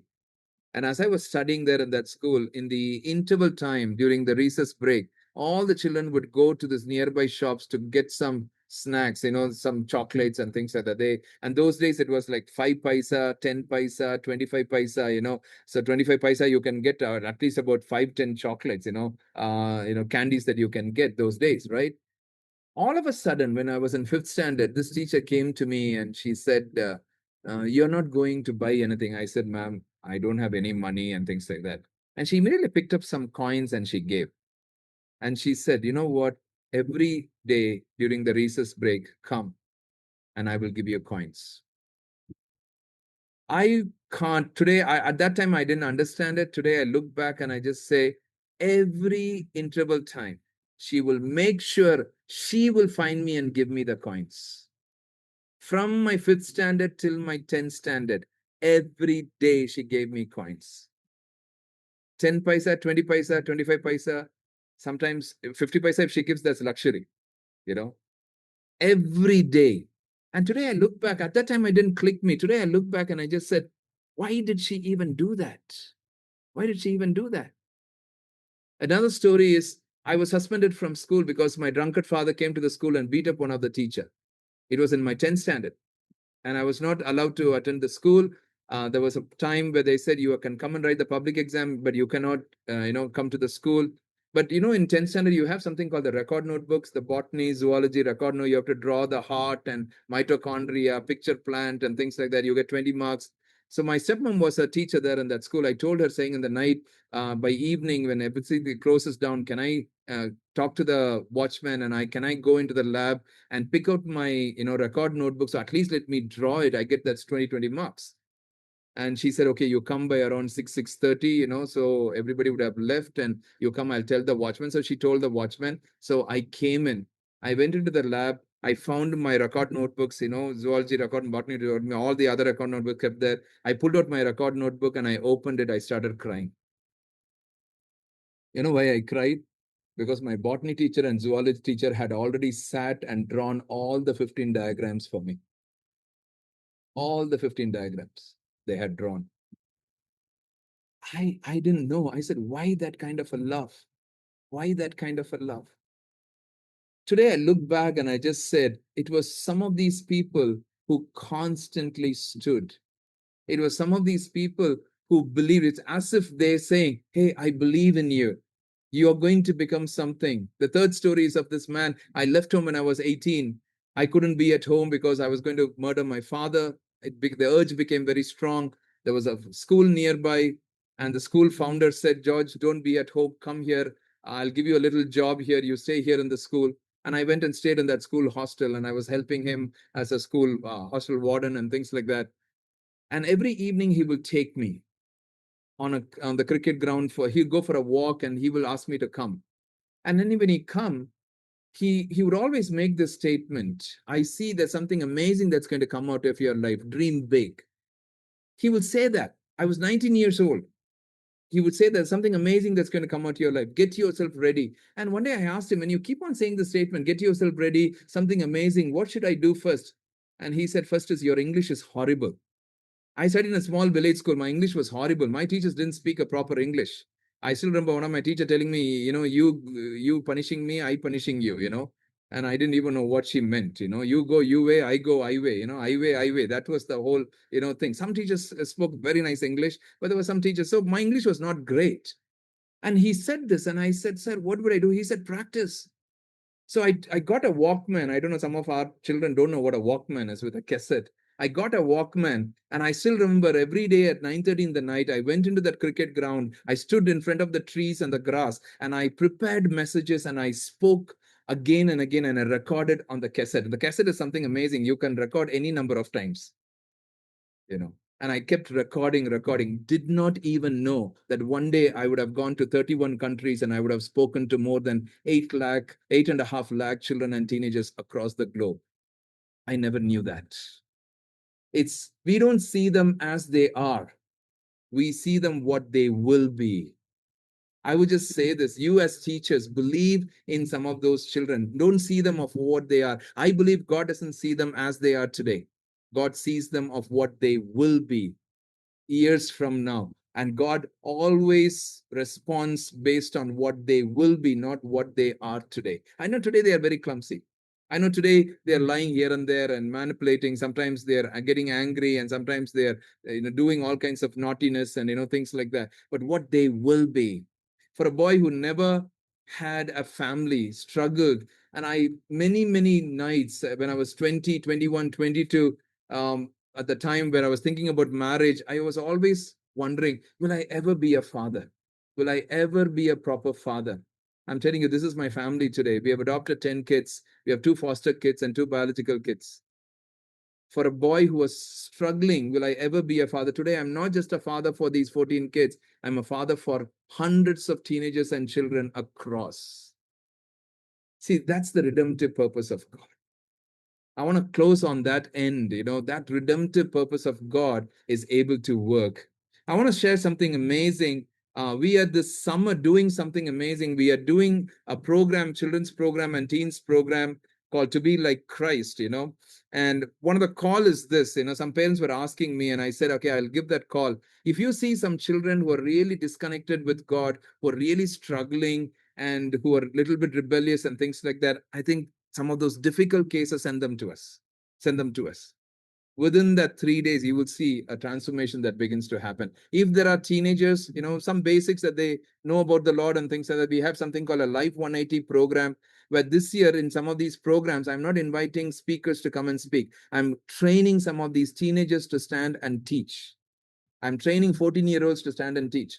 I'm training 16-year-olds to stand and teach, because I believe we are in a time where we have to empower our little ones to stand up and speak the word of God, to start sharing the word of God, in that place. So Life 180 is another program. If you see any of those teenagers, anybody 15 and above, but not more than 20, 19, 20 is the cap, and they will be part of the choreography, mimes, and puppetry, and all of the different things. We'll train them. At the same time, I don't just simply do the training and things like that. We have solid Bible studies. This year, I'm going to speak on Ecclesiastes. We're going to go through the Ecclesiastes and do a study on Ecclesiastes. Because if our children, if our teenagers, if our young people get caught up with the word of God and the God of the word, I think that's it. That's the whole place of what it is. Now, as I close, if there's any questions that you have, if you can send it on the chat in a place and things like that, it'll be really nice. And they will send the questions to me, and I can, answer those questions. If there's any questions that you have, I know our time is up. We don't have much time, but maybe just another 5 minutes or so. Okay, a question that's coming in saying, when we said we have to meet the children emotionally, meaning sometimes when I say emotionally, let me put it this way. Let me put it this way. For some of these children, you are that emotional blanket. You are that emotional blanket. Now, what do I mean? You are that person they want to pour out, that you can listen to. You are the person with whom they can open up and share. You are the person who will not judge them, and give your perspectives and your advices very quickly, rather somebody who is intently listening to some of their places. So that's the whole thing that I'm talking about, meeting the children emotionally. Because for some of these children, they don't have a space where they can open up and share. Some of them don't even have a space where they can open up and ask questions.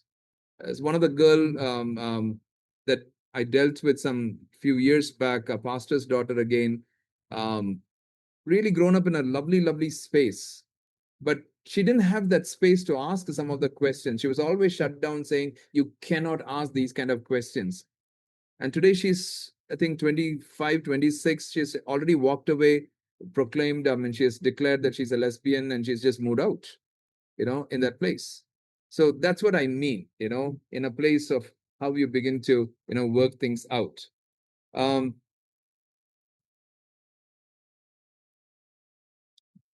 Children with gadget addiction, how do we handle it? I know there's a long answer. There's a lot of things to share about. I think as Sunday school teachers, we can do very less, because there's a lot of boundaries that has to be there at home. You all know this. At home is the only place where we can, be in a place, but we can inspire them. We can, begin to talk to them. Maybe make that connection. That's why I kept on saying, connect before you correct.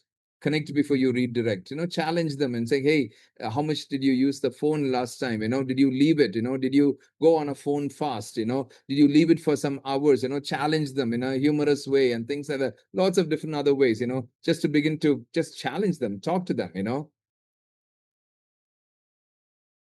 I don't understand that exam ranking system in Sunday school. Is it needed? Okay, about the whole examinations and things like that. I'm not involved in that, so I don't know that whole place. Yeah. Um, Thank you. Thank you. Some good comments. Yeah. How do we strike a balance between being relatable and not allowing them to step over boundaries? That's a very, very good question. So we don't emotionally connect, but we begin to socially be available, sorry, emotionally be available. Let me say that again. We don't emotionally connect, but we are emotionally available. That's the whole place. Now, how do we do that? I mean, that's a whole training altogether on how we begin to discern and, from a place of uh, places of discouragement, places of derailments, how do we begin to do it? How we begin to, work things out and things like that. I'll give you two simple things. I don't have so much time. There's a lot of principles in that. One simple thing that I would just say, hey, I I'm ready to walk with you, but you need to let your boundaries very clear. You need to set your boundaries very clear. Like all my teenagers who I'm available to them, everyone knows my phone number. My phone number is not a mystery. Everybody knows my phone number, my WhatsApp, and things like that. But I tell them saying, hey, I'm available and things like that. But evening after about 9:30, 10 o'clock, I'm so sorry. I will not be answering any questions. I will not be answering any question. If I am in a program, doing a program, I'm so sorry. That day, I may not answer any questions. I may not answer any questions. Very clear boundaries. Set yours. I have about 7, 8 boundaries that I have. I let them know. But I'm available. I am available, but I let them know these are my boundaries and I stick on to that boundaries. So you may have to frame your own boundaries for your own personality and your context. You may have to frame some of those boundaries and see what it is. As a Sunday school facilitator, how do I prepare activity-based lessons that keep their attention without feeling overwhelmed? And it's a very, very good question. Again, the simple answer, there's a lot of detailed answer. The simple answer is this. Their child development stage, how they are and what's their capacity, what I talked about, in the beginning. What's their capacity, what's their abilities, comprehension places and things like that. and what they feed in, and uh, what might drain them, so things that for some of the groups, there are certain things might drain them, but for some of the groups, certain things might feed them. So you may have to see what energizes them and what drains them, so you may have to feed what energizes them, and see how what are some of the things that drains your group, in a place. Again, it's a whole context of it, and so you carefully be in a place, keep your evaluation. As a Sunday school teachers, I would just say this, time to time come together and say, how did it go, how you think we should have changed it next time, and see what it is. Have those conversations, regular conversations that will really make that, how to make space of neurodivergence, disabilities, etc. Any pointers? It's a big question. Neurodivergence is a whole different spectrum altogether, on a place and things like that. I think in a Sunday school we have to do it. There's a lot of different.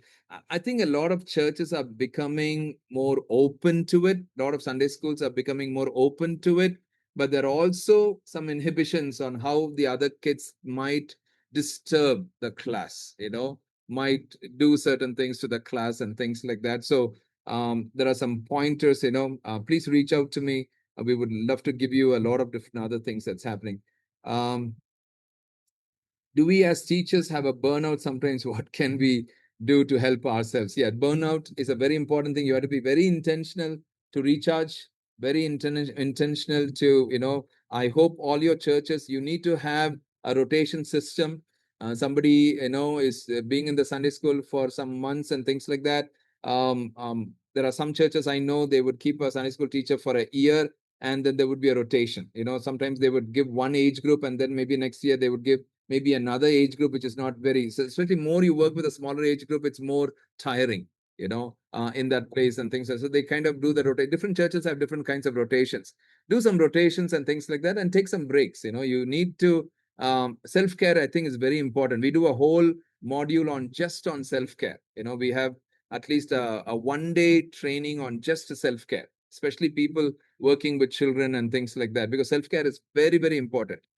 For me, for a long time, self-care was almost like a guilt thing. The moment you say self-care, you're in ministry. Why self-care? What it is, things like that. So we have to take care. We really have to take care. It's a very, very good question. Thank you so much. How do we handle, or what do we do with parents who aren't cooperative, not bothered much about the child's spiritual development? We tried a lot from our end, sometimes feel like giving up. The kids do not finish any homework we give, discussing. See, that's we see that all the time. Even from the school places, we see that all the time. I think whatever you can do from your side, I think that's all you can be able to do it. For some of these children, I think as Sunday school teachers, I hope you all have a prayer diary on every one of those kids. You've written down something about those kids and you're praying for them. Please intercede on behalf of those children. There are lots of families breaking down, and a lot of children are coming to Sunday schools. As I said, you might be that emotional blankie for them. They are coming to that Sunday school with a lot of baggages, in that place. A child who grew up in the church have all the answers. Many don't take the teaching seriously. It feels like there's a wall because they are hearing it already. How do teachers deal with it? So this is a place um, where the children know about it. They know the truth, but they have not learned to apply the truth. There's a beautiful statement in one of the books, who talks about discipleship, discipling children. And he says, truth does not change lives, truth applied changes lives. Truth does not change lives, truth applied changes lives. I think the whole place here is that place of application. The second thing that I would say, the issue here is the whole place of falling in love with Jesus, that place of taste and see that the Lord is good. So in your own Sunday schools, you may have to create some spaces for it, time to time, to have that kind of a breakthrough meeting, to have that kind of a breakthrough time where you're able to be in a place. Some boys are so disruptive, it becomes very hard to handle the distractions. Why the boys are disruptive? They're all attention seeking behaviors. They're seeking attention because of some of the issues. So go behind the meaning behind the behavior. Find out what the issues are. Maybe connect with them after the class and see what it is. When you begin to connect and things like that, they might begin to open up and begin to share. Most of the time, 95% of the time, a disruptive child is a child that's trying for some kind of an attention seeking. I hope there's no other neurodivergence, issues there. If it's a normal child coming from some kind of a background and things like that, most of the time it's an attention-seeking child. That's why they're very disruptive in the way they begin to do it. They're trying to get the attention in the negative spaces. The last aspect that was talked about was so good. Disciple starts at home. Yes, yes.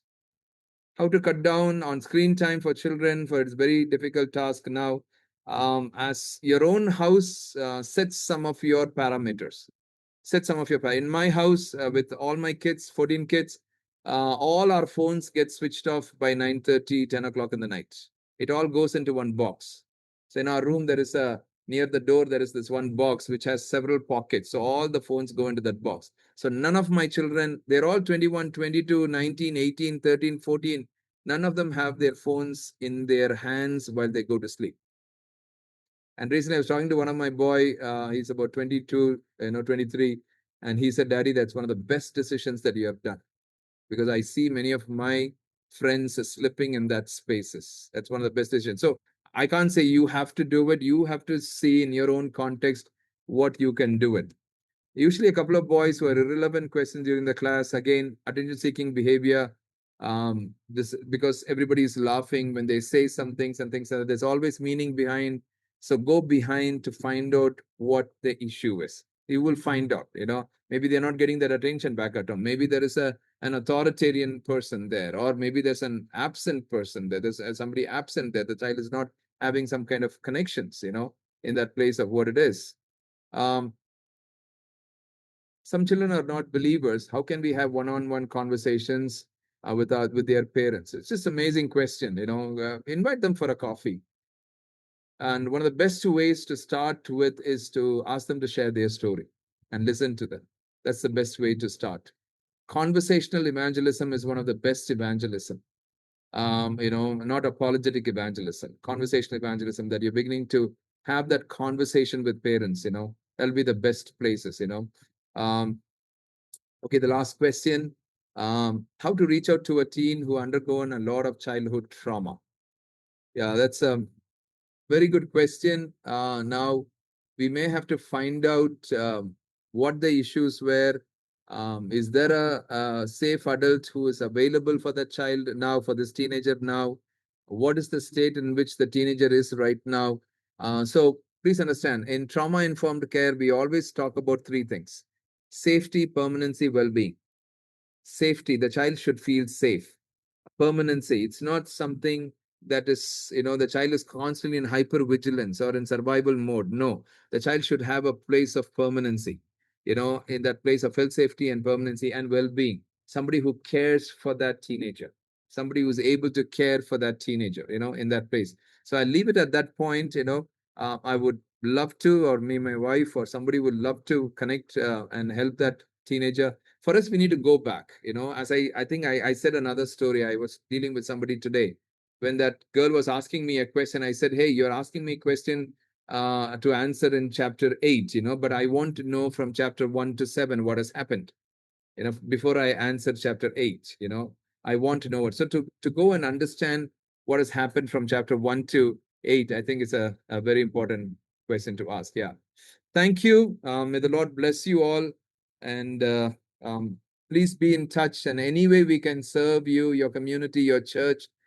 We in Beyond Barriers, we really believe that partnership is the way to go forward. We need to, partner with each other and see how we can bring our expertise and, help each other. And we begin to really help and work together. So we're always available. May the Lord bless you all. Thank you so much. Thank you so much. God bless you. Thank you.